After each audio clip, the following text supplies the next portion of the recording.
I'm sure most of us here have friendships, whether it's with like people in our class, friends from when we were in high school, or even with our family members.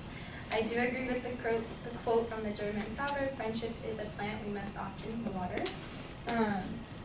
I agree with that because it's true. You can't just put or expect to meet someone and not put anything into it and expect it to work and to grow and for it to last. So my first example would be with obviously just friends in general, with people that we meet in class, or people that we meet through like our church or wherever scenario it is, through sports.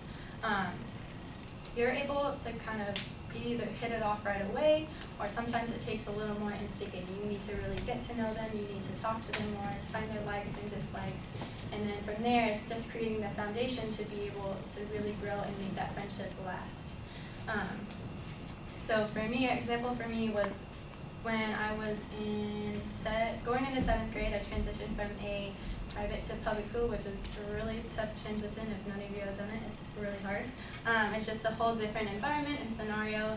And one of my friends that I went there with, she had her own friends that were already there, so I was kind of like the little outsider of the group, trying to make my own friends. So it was rough until about 3/4 of the way through my 7th grade year that I finally met some friends and kind of grew with them because they were outsiders of that other group. So we connected by being outsiders, and we were able to grow and make that foundation and just became closer, and we're friends kind of throughout all high school.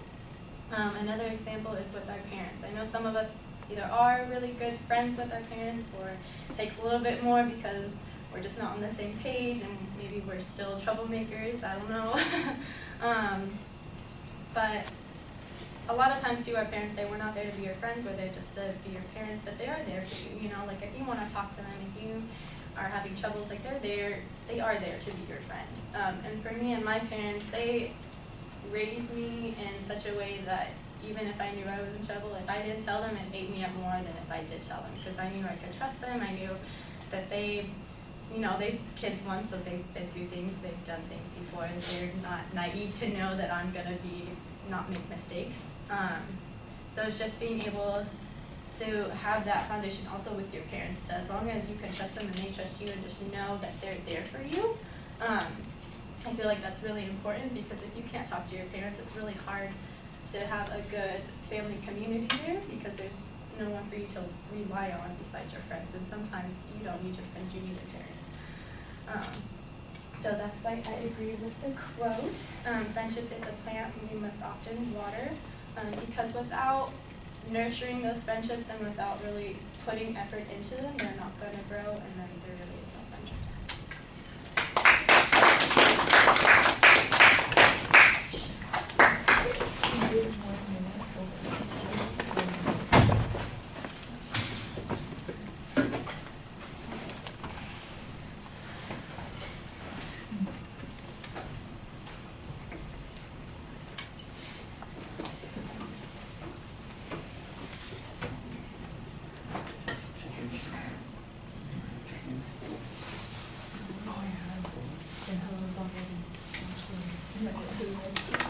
All right, the idea of friendship's introduced. There's a nice transition to the quote.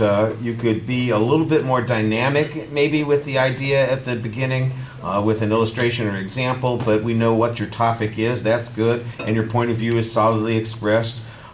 When you get to the supporting points, you've got a good illustration with your school experience. You talk about the transition from going to one type of school to another type of school, and that gives you an opportunity to provide a little bit of detail. You don't get too much into it. There's always a chance that maybe you could make it more interesting by naming names and talking about who your friends were and why they became your friends, and make it a little bit more engaging. But you keep it at a detailed enough level that it still makes your point without necessarily getting drawn into those side roads. I think the presentation stuff is really solid for the most part.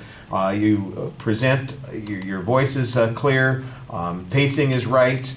There's only vocal dropout at the end of the speech when you're finishing.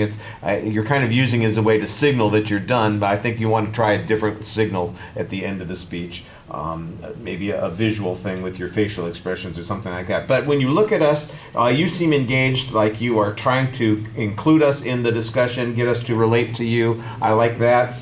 You also distribute your eye contact throughout the audience, and it's not just with your eyes. You kind of change the angle of your body occasionally. You turn your head. You're trying to be inclusive of everybody in the presentation. I think you do a very good job at that. The gestures that you use are inclusive, the same kind of thing. So I think you're doing a good job on most things. Like I said, maybe just watch for a couple of those little points and see if you feel the same way when you watch your video. Don't forget, everybody, you're supposed to watch your video and comment on them. Wait, but Are we how supposed long to- do